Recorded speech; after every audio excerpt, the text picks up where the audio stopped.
can we bring our man Ashley Hodge, the co-founder? He's the man over at Sick'em 365. He's getting ready for a game tonight, and I have to say, Ashley, you're looking good today. Looking like you've been in the weight room again. I would have to say that the reason you got to Waco early and can even be in position to do something like that is because, knowing you raced down there to be in position to watch Nikki Collin, and the Baylor women who raced to a victory over the number 7 Duke Blue Devils from Paris, France. Now, that is a trip I'm surprised you and Donald Wright did not make, all right, with the Bears going over to Paris. But I know you wanted to be here for the opener of the men's program. Welcome to it. But isn't that exciting that the women got a great road win or a neutral site win against the Blue Devils today? Yeah, I watched every second of it. It was not the prettiest offensive performance for sure, but man, I tell you what, they really rebounded well, and I thought Nikki's decision to play the 2 bigs was really key and really preventing Duke from scoring inside. And very impressed with the effort, the defense, the grit. Scott was incredible. She had a great game, so a lot to be excited about for the Lady Bears. Okay. I don't think we don't call them Lady Bears anymore. We just call them Bears. That's right, Bears. Buddy. Okay, major violation there. Scotty, can we edit that out for later? Talia, man, she was something, and that'd be a good Sick'em 365 headline right now. Great, hey, great Scott with a big exclamation. Yes. Yeah. Is Garrett who's kind of really plugged in? Who's representing y'all? Would you say biggest on the Baylor women this year as far as your Sick'em 365 coverage? We've got an intern, Owen Miller. Man, he's a basketball junkie, and he's doing an incredible job for us. So he's got that responsibility, and he's knocking it out of the park so far. I like to see that. Big Owen. We'll see what Owen. I'll be giving Owen some feedback. I'm going to kind of look and see and offer him some unsolicited feedback. Ashley, okay, before we get, first of all, wasn't that cool the other day to hear the old Baylor foghorn, the old Sigma Chi, they had the bell, the foghorn. We had a lot going on at homecoming. How did you, because y'all have had to cover this thing, and our coverage leading up to that game was more about Dave Aranda, his future. We had Colt on the other day, Colt Barber, another one of the co-founders at Sick'em 365. So we were all sort of poised to cover a possible coaching change, and they come out there and win 30-3. So it is strange because, yes, we're glad. I mean, I know there are certain people on y'all's boards that probably were ready for change, but It's hard. You and I are dyed-in-wool Baylor people. It's hard to show up at a game and root for a loss, okay? Some people are better at that than others. But the Bears win 30-3. Give us your take of the temperature, because I've seen where you watch games from. You have people that come by your area that are plugged in and that give a tremendous amount of money. What are the vibes after this game? I know it doesn't change everything, but it does make things more interesting going into these last 3 games. It does. I mean, nobody performs like a Dave Aranda team when he's on the hot seat. And last year we saw that play out for sure. I think it's great to see. I mean, that's what we were hoping for all season long. Finally a complete performance. The defense, where was that all year long? They played great. Probably their best game since Arizona State. I thought the offense was efficient enough. They took care of business, got off to a fast start. So we'll see what happens. I'm a big, let's win as many games as possible. That's better for Baylor football, no matter what the outcome is.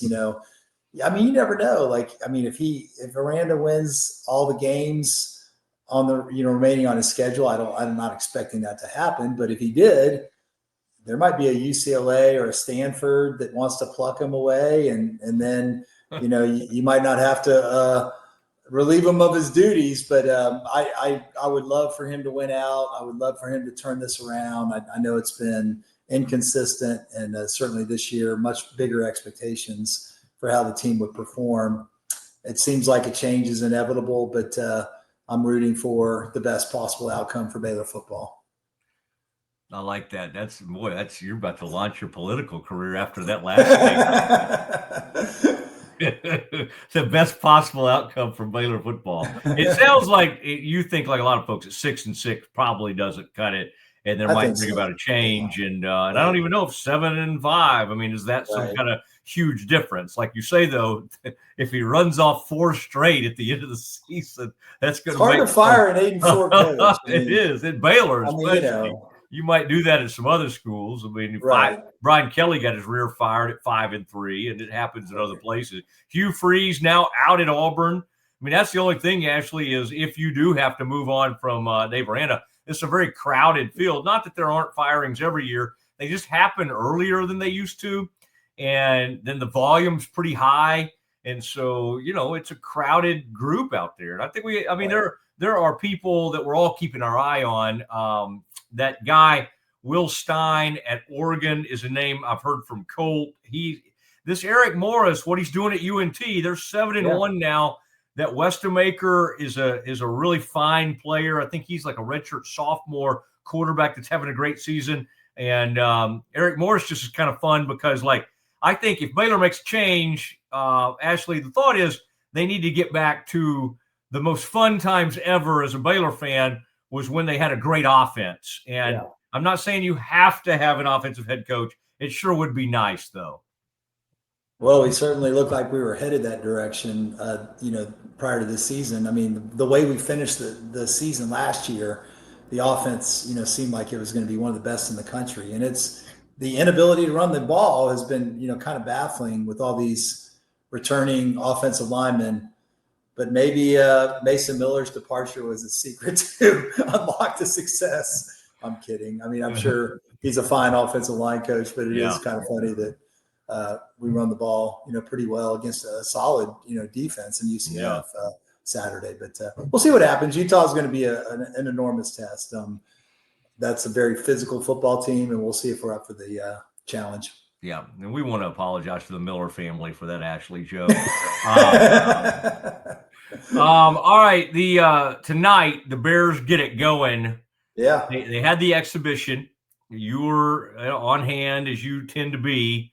I think it's a little scary right now. You and I both watch this team like crazy, and we live and die with Baylor basketball. The Agbum dilemma. I think we both thought, especially even with the way he played overseas, like, hey, this guy's going to be a major player, it's not great that his last couple of outings have been really poor shooting outings. Carr is a player, Cameron Carr, that you have loved, but let's stick with Agbum for a second. Is that just kind of like just bad, kind of weird luck? Had a couple of bad games. What are you hearing on him, like from practices? And because obviously you just don't want him to start the season in some kind of ditch. Now, again, we're not going to see anything against the Rio Grande Valley folks that tells us the whole story, but wouldn't it be great to see him and some others kind of get going, hit some shots, and make everybody feel good about things? Yeah, no, I mean, what he showed us in Germany was somebody who's, an explosive scorer. I think that's what they thought they were getting out of the transfer portal. I think that's what they got. I don't think these 2 exhibition games are representative of, the type of season he'll have. The only thing that gives me pause is I think Jeremy Roach had some similar struggles in exhibition games last year. Didn't play well against Grand Canyon, didn't play well against A&M, and that, did translate to a rockier season than what we were hoping for and expecting out of him. But I think Obi really responded exactly the way you would want him to respond.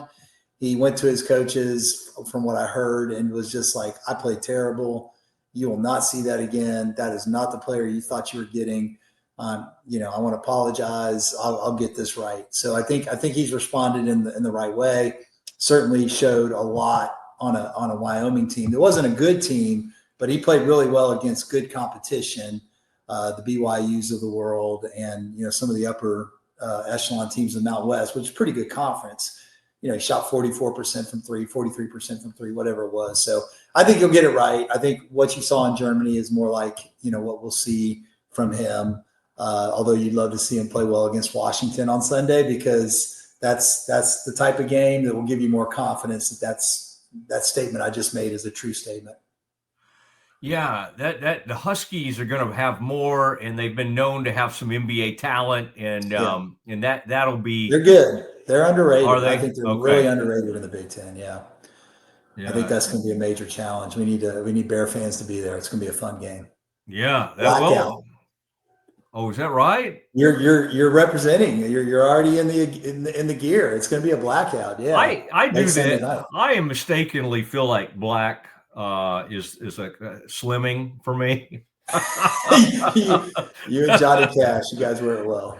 Yeah. We like to keep the sunglasses on. This will be interesting. Now, from that's very good insight from Ashley right there about Agbum. That's why we have you, Ashley, for those kind of nuggets. I mean, that's really good stuff. That Agbum felt enough about playing poorly, and boy, Roach, even the mention of him sends chills through me, because as long as Agbum doesn't start showing up at Scruffy's and on the DJ stand and stuff, I think we'll be okay. But yeah, Roach. As far as we know, Obi's not been taking private golf lessons, so I think we're in good shape.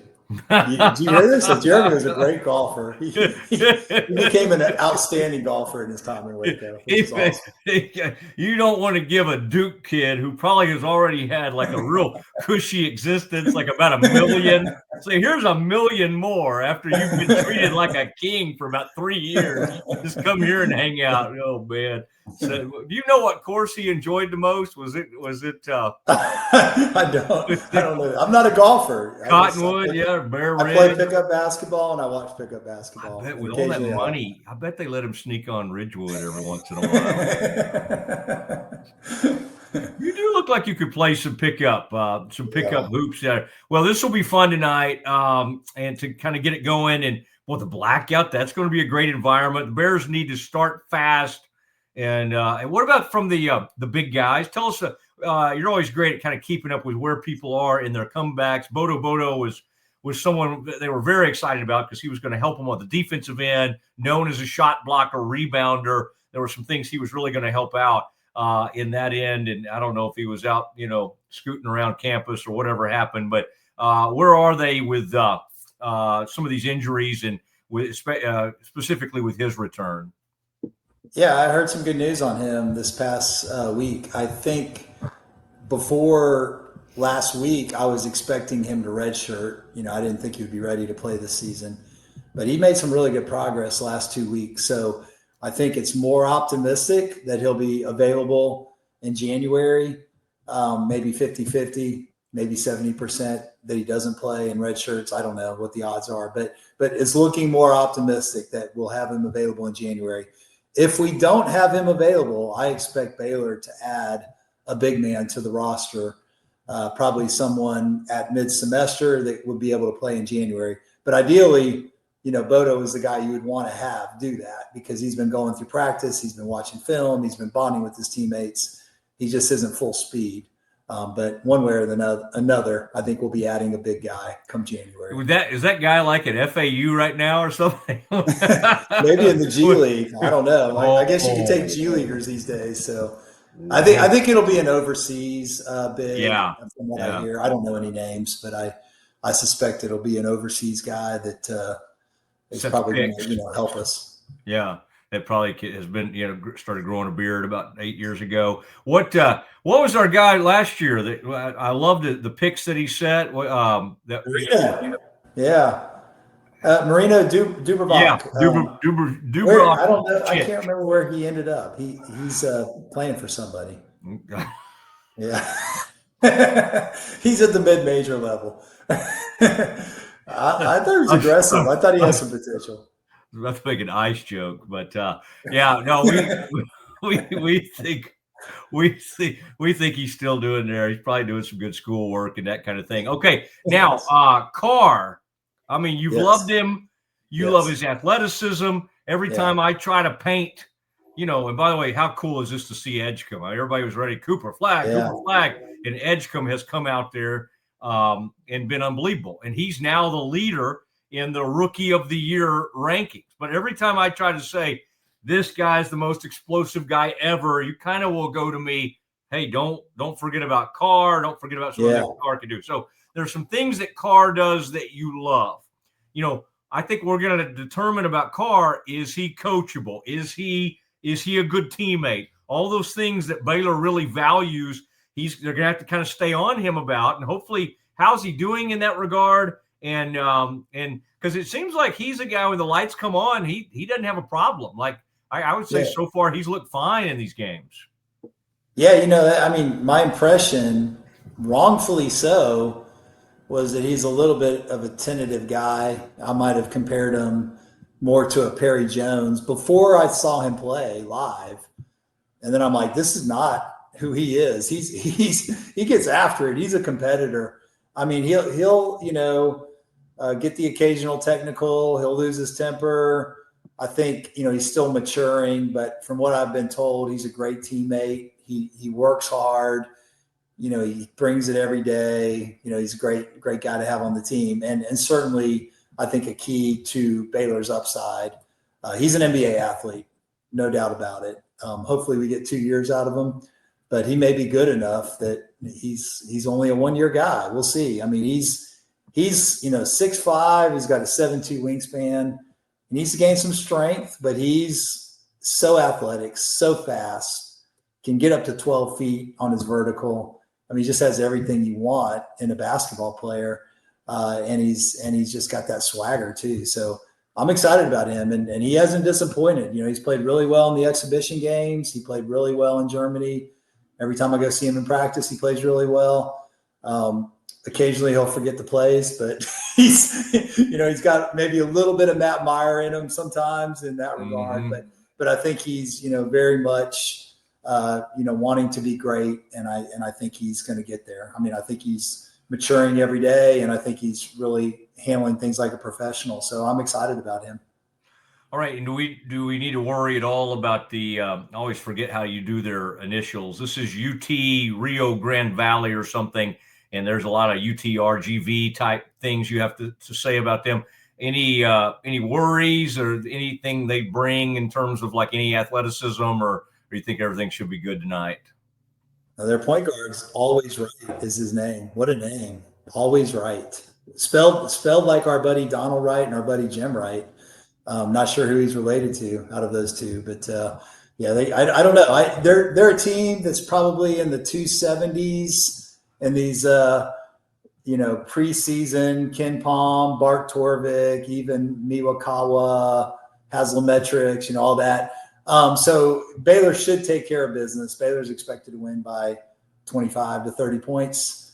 It would be a big disappointment if they struggle against a team like this, but that's why they play the games. We'll see. Yeah, I'd be surprised if he looks too much like Jimmy Wright, and if he looks like Donald, they're in real trouble. Oh, man. Hey, anything coming up on Sick'em 365, like after games? I mean, I would imagine you'll try to wrangle me in. I mean, I would hope, and maybe Weston, bring in some of the blast from the past. But what's your plan this season? Because you did some good stuff from overseas, but anxious to kind of see what you're going to do on all these games. You'll be at some road games, but all the home games, I'm sure. What's Sick'em? What will be some of the things we can look forward to on Sick'em 365 this season? Well, we'll definitely have a rapid reaction podcast and a write-up right after the game. For the bigger games, we'll probably give it more attention and more after the game, maybe a call-in show, maybe grab a player, grab a coach. I mean, we'll see how that evolves. That's going to be dependent on availability, obviously, and cooperation. But yeah, we're gonna try to do a really good job covering this team. We started in Germany. I've been to the Grand Canyon and the Indiana games, and certainly excited to watch the journey unfold. I mean, Ken Palm has Baylor number 17 preseason, and I think they have Baylor top 25 in offense and top 25 in defense. Death, taxes, top 25 offense for Scott Drew. Death, taxes, top 25 defense for Ron Sanchez. Let's go. Did you see the video? Did you see the hype video with that they put out, Baylor basketball? Did Ted do it? No, I mean, it was really well done. Oh, and it ended with Tunde Yesufu saying, in this uniform, we fight. The Big Bear's coming to town, baby. Ready to watch him play. Let's go. Oh, man, that's great. I thought you were talking about TV Ted, who's put some really good – Ted will have a go at one of those things. I don't know. But it's been a while since he's put out a hype video. I know. He put that nice Armstrong Sims. Maybe Armstrong Sims will put out a hype video. Ted and I had a really good relationship until one time I couldn't get on Twitter, and so I called him like every day. And I think Ted was through with me at that point. He blocked your number. Yeah. Effect on people, but fortunately, with the powers that be at Siegmund 365, I'm in pretty good stead with. Hey, have a great night, and don't forget. I hope they make a big announcement tonight about that Baylor women's victory. And boy, you to talk about getting Kyla and the other big on the court at the same time. KJ, of course, shows your versatility. And congrats to Owen. And boy, I guarantee you Levi's there tonight. I've been spending some time with Levi, and I feel like he's trying to get involved with some other sports, but he does a great job. I loved what he did on baseball. I love reading him. So he's a good guy. He got a haircut, so I hate to see him he had a real good look where he kind of let the hair come down in the face a little bit, and he got that cleaned up. I think he went down to Tito Puente, downtown Waco. God, I love Tito Puente. Was one of the greats, the all-time greats. Okay, Ash, have a great one. Are you bringing any of your children or any loved ones to this game, or are you just focused? Is it just you tonight? I'm going to dinner with my son, but he's got to study. He's a mechanical engineering major. So man. If it was a bigger game, I think he would be there. Yeah. My daughter can't go to the game tonight, but I will have the great Frank Colley with me tonight, and maybe some other guys as well. But I definitely have one friend that I'm going to meet, and I am going to meet Donald Wright and Wade Barrow for some Terry Blacks prior to the game. So we're excited. It's going to be a fun day. That's all we need is him getting sleepy. I mean, that's okay. Ashley, thank you. This will be fun, and we'll be reading on Siegmund 365. Appreciate you doing this. Sounds good. Thanks. There he goes. Ashley Hodge from his beautiful studio